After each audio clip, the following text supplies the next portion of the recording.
Dívidas. Chamou a atenção, né? Uma pesquisa recente revelou que pessoas que estão endividadas têm menos desempenho no trabalho e estão mais propensas a doenças. E os dados, gente, são alarmantes. Sabe por quê? Quase metade da população brasileira está endividada. São 42% das pessoas. E os mais propensos a sofrerem com esse problema são os funcionários públicos, que têm mais facilidade para fazerem empréstimos, têm mais acesso. E o que fazer quando a coisa já fugiu do controle? Quem vai conversar com a gente é o consultor de finanças pessoais, André Frolich. Boa tarde, André. Tudo bem? Boa tarde, Cris. É um prazer. Prazer é nosso. A gente brinca, dá risada, André, mas pelo que eu vi naquela pesquisa, que inclusive foi você que encaminhou para mim, eu posso dizer então que as dívidas estão relacionadas com o comportamento, com o psicológico da pessoa? Não seria exagero falar isso. Não, de forma alguma. Tem, inclusive, pesquisas em outras áreas das finanças pessoais que falam que falar de dinheiro é falar da vida das pessoas. E é muito relacionado. Está relacionado ao comportamento, está relacionado a tudo e os reflexos também dentro do nosso dia a dia, né? Claro. Outro dia eu conversava com uma pessoa que veio aqui no programa, sexta-feira, que eu fui fazer a chamada de hoje, né, gravar sobre esse tema, e a pessoa esperou e falou, eu vou assistir porque eu entrei em depressão profunda por causa das minhas dívidas, eu não conseguia sair na rua porque achava que todo mundo estava me olhando, meu telefone tocava, eu entrava em pânico e a minha vida virou um caos. Ou seja, por causa da dívida. Sim. E daí vai virando uma bola de neve e a pessoa vai perdendo o controle. A pessoa vai relacionando o endividamento a uma certa impotência. Ela perde a capacidade de tomar decisões por ela mesma, porque aquilo vai fugindo do controle dela, da forma como ela tem de lidar a vida, e daqui a pouco ela fica refém. Então, claro. O processo ele vai se avolumando e vai se aprofundando quando vê a pessoa não enxerga mais saída. Claro, e aí veio o desempenho também baixo no trabalho, ou seja, eu preciso do meu emprego para poder pagar as minhas dívidas, mas por outro lado eu estou prejudicando aquilo que eu mais preciso, ou seja, a vida vira um caos. 30% dos profissionais, dos colaboradores já declaram que usam, por exemplo, horário de trabalho para resolver problemas seus, pessoais. E mais da metade desses 30% usam mais de 3 horas por semana. Olha. Ou seja, a produtividade, a pessoa está focada em outra coisa. Ela está sendo paga para trabalhar, para produzir, para render para a empresa, mas ela está com a cabeça em outro lugar. É evidente, a gente quando tem problema é assim, né? Hoje, quando eu conversava sobre isso, e até quando a gente estava elaborando uma reportagem sobre isso, algumas pessoas disseram, mas com o salário pouco que eu ganho, eu tenho dívidas. Aí eu fiquei pensando, eu pensei assim, mas tem gente que eu conheço que ganha muito e tem dívidas, e tem gente que eu conheço que ganha um salário mínimo e consegue se organizar e não deve nem um centavo. Perfeito. Ou seja, a gente já falou aqui outras vezes, não vamos dar dicas aqui daqui a pouco para como sair dessa situação, não é só para quem ganha bem, não. Ou seja, para quem ganha bastante, digamos. Sim. Todos podem organizar, independentemente de quanto ganha. Claro, né, que a gente sabe que tem situações extremas, tem pessoas que realmente têm dificuldade financeira, senão não teria tanta gente miserável no mundo, né? Sim. Mas assim, nós estamos falando de um geral da população, ou seja, dá para organizar. Sim, é possível porque está muito mais relacionado ao padrão de vida e ao padrão de consumo do que propriamente a renda. Então, a pessoa precisa ter consciência de quanto que ela ganha, quanto que ela gera de riqueza, de receita e adequar as despesas, os gastos delas dentro daquela situação. Aí é que vem o difícil. Se por alguma razão isso está desequilibrado, ela tem que buscar, a primeira estratégia é buscar equilibrar isso. Tá, a gente separou algumas artes, vamos ver aqui então, porque assim, a hora que a situação chega no limite, o que fazer? Então, vamos ali, Anote todas as despesas no papel durante 30 dias, ou seja, poderia começar com esse passo? Sim, anotar é fundamental. E eu vou além, assim, eu digo que é anotar tudo, nos mínimos detalhes. Um café que eu comprei? Um café que eu compro, que eu consuma, um lanche que eu faça, que seja 5, 10, R$2, tem que anotar. Porque o objetivo ali, algumas pessoas têm resistência, porque, poxa, mas eu tenho que ficar anotando tudo.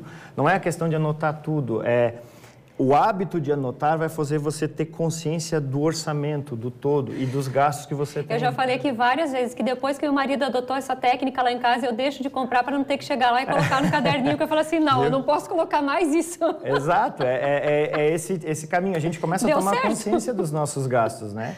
Vamos para o próximo ali, gente. Vamos ver o próximo. Organize os resultados em uma planilha. Isso aí, o meu marido faz isso aí. Ou seja, colocar tudo ali. O que eu ganho, o que eu estou gastando e o que eu vou gastar também? Sim. O pressuposto do mês? Sim, sim. Não necessariamente, a pessoa tem que usar alguma ferramenta que lhe ajude. Para organizar. Pode ser planilha, pode ser um caderno, pode ser um gerenciador financeiro que exista na internet, tem vários. Sim. Mas o importante é que ela coloque... a gente tem a nossa contabilidade mental, ela é limitada. A gente só lembra, a maior parte dos gastos, quem está em casa agora pode fazer esse exercício. Tenta lembrar quais são os principais gastos que você tem no mês. Só vai vir em prestação de casa, de carro, mensalidade, só valores grandes. Os menores a gente ignora, até faz questão de ignorar. E aí é onde está o maior ralo, é onde está o maior furo que a gente tem no nosso orçamento. E a planilha ou qualquer tipo de ferramenta desse que auxilie nesse processo vai fazer a gente olhar assim, nossa, de 1 em 1 a gente vai chegando no 100. E aí tem que tomar cuidado com isso. Vamos ver o próximo ali? Envolva a família. Tá todo mundo feliz ali, né? Mas sentar para falar... Esses devem já ter feito planejamento. Já. Esses aí já passaram a fase. Já. Porque às vezes dá muita discussão nessa hora, né? Sim, mas é importante, porque assim, o fato das pessoas estarem em conjunto, conversando e discutindo isso, faz parte já de um processo de educação financeira. Claro. Então, para os adultos... É importante lembrar também que os pais, os adultos, sempre têm a palavra final, não é pelo fato das crianças... É importante que as crianças participem... envolver no assunto, mas não deixar que eles definam as decisões. Isso, exatamente. Isso tem uma questão de autoridade dentro de casa também. Então, assim, é fazer com que eles possam aprender, já dentro desse convívio, sugerir e participar, engajar dentro desse processo, principalmente quando precisa enxugar os gastos.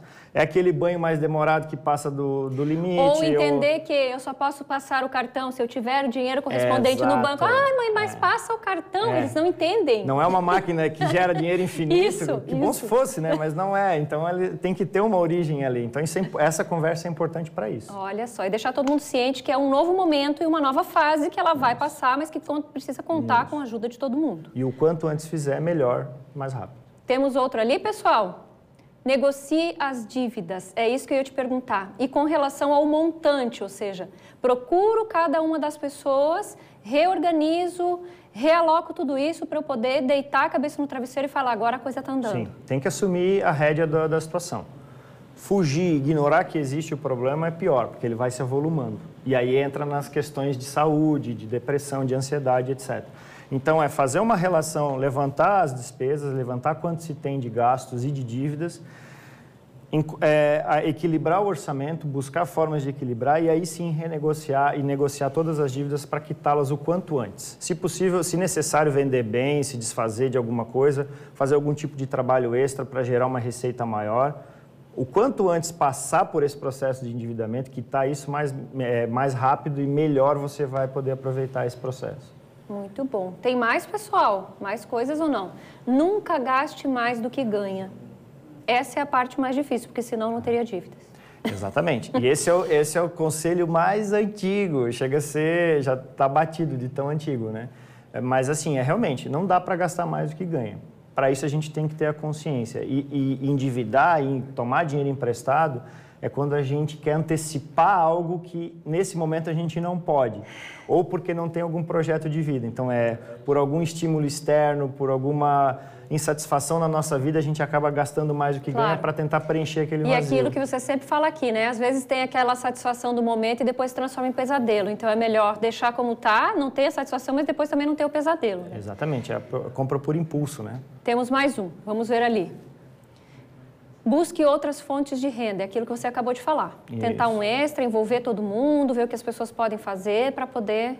Perfeito. Gerar renda, você buscar suas habilidades, os seus talentos, o seu desenvolvimento como pessoa para poder, principalmente nessa fase de quitação de dívidas, buscar alternativa de renda. Para quem é assalariado ou para quem é funcionário público, que tem a renda limitada, isso é um papel fundamental para poder acelerar esse processo. Então, quanto mais dinheiro eu entro, mais fácil eu consigo resolver essa situação mais rápido. E também acaba desenvolvendo outras habilidades que até então, às vezes, por zona de conforto, por alguma coisa, acaba esquecendo, deixando de lado. É verdade. É o último, né, pessoal? Vamos ver aí. Não compre por impulso. Pensar antes, colocar de volta, isso ajuda, André? Ajuda. Se possível, fazer as 3 perguntinhas sempre, né? Aquelas 3 famosas perguntinhas. Preciso, a regra dos 3 sims. Eu preciso, quando você estiver numa situação de compra, né? Preciso desse bem, eu preciso dessa compra, tenho dinheiro para isso, né? E precisa ser agora.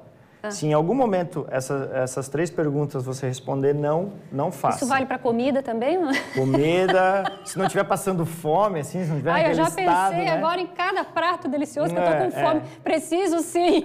Preciso sim, tenho dinheiro, não sei. Não sei, preciso. Mas é importante, assim, Cris, que a pessoa, ela fazer essas perguntas ou sair dessa situação de pressão da compra, você joga esse processo de decisão para o racional, não fica só no emocional. Né? Temos mais uma pergunta última ali, vamos lá. Procure ajuda de um profissional. É isso que eu ia te falar, André, porque às vezes a pessoa tem em mente que a procurar ajuda, que é o que eu perguntei para você antes de começar a entrevista, é muito caro. Porque às vezes a pessoa pensa assim, gente, mas eu tô cheio de dívida, eu não tenho um gato para puxar pelo rabo, não sei o que eu vou fazer da minha vida, vou contratar alguém para me ajudar, eu vou pagar como? Pois é. Eu acho que tu ouve isso sempre, né? André, eu preciso da tua ajuda, mas eu vou te pagar como, meu querido? Exato. O que acontece? Porque tu trabalha com gente que está quebrada, meu filho. Sim. Mas assim, tem muitas pessoas, que nem eu falei naquela primeira situação, o fato de ela estar tão envolvida com esse processo de endividamento, às vezes não permite que ela consiga enxergar a solução. Nós, como profissionais, que temos um olhar técnico e já temos a busca do conhecimento em relação a isso, a gente consegue identificar pontos ali que a pessoa pode sair desse processo. Olha. Né? E mesmo que ela não identifique nesse primeiro momento, logo na sequência ela já consegue. Entendi. Já tive vários casos de que só o ajuste na primeira ou na segunda sessão já quitou a consultoria. Sério? Só gerando essa sobra nesse primeiro momento. Então, essa pessoa que a gente conversava aqui, quando eu fiz essa chamada, que falou que entrou em depressão profunda, que já não conseguia mais trabalhar por causa das dívidas, foi quando contratou um profissional e assim, em 6 meses a vida estava estabilizada. Exatamente. Ou seja, reorganizar, porque às vezes, isso é óbvio, né, que a pessoa vai pensar, como é que eu vou pagar alguém sendo que eu não tenho dinheiro para nada, né? É complicado, né? Primeiro pensamento que chega, mas é importante buscar alguém. A gente não é porque a gente está endividado, a gente criou um problema que a gente tem que sair dele sozinho. A gente precisa buscar ajuda. Da mesma forma que a gente procura um advogado quando a gente tem algum processo, ou um médico quando a gente tem algum problema de saúde, a gente precisa procurar um profissional que nos auxilie a sair desse processo que é tão doloroso e ele traz tantos reflexos negativos na nossa vida que, com certeza, os benefícios são muito grandes. É verdade. Então, vale a pena passar para outra pessoa se preocupar e você vai dormir tranquilo. Também isso, dá uma certa... Pode fazer isso com o marido ou não? Olha, depende do marido, vai depender, tem que negociar com ele também, né? Verdade. André, a gente brinca, mas a gente sabe que é sério, né? Que a dívida prejudica, tira o sono e, às vezes, a gente sabe que, em muitos casos, até a vida. Porque estamos aí no mês de Setembro Amarelo e a gente sabe que, em muitos casos, pode até partir para esse lado. Ou seja, a gente deixa de uma forma mais descontraída para dar ânimo para quem está assistindo ao Ver Mais agora, gente. Levantar, procurar ajuda, colocar tudo num papel e pensar assim, você não é ruim porque você deve. Você não é uma pessoa ruim por causa disso, né? Porque às vezes a pessoa fica se achando ruim. Ou seja, bola para frente e a vida segue. Existe até pra gente, né, rapidinho assim, existe até uma campanha fora que estimula as pessoas a falarem sobre dinheiro. Olha. Justamente para evitar esse tipo de situação relacionada a esses problemas graves de depressão, etc. Porque as pessoas não são acostumadas a falar sobre isso e isso elas vão achando que é só com elas ou só nem com a família, né? Nem para a família, principalmente. Exatamente. Né? Então é importante que fale, que busque ajuda, porque tem solução. Independente do nível, tem solução e você pode se beneficiar muito disso. Obrigada, André. Seja sempre bem-vindo. Falando de vida nova, sempre aqui no Ver Mais. É um prazer, querida. Seja sempre bem-vindo.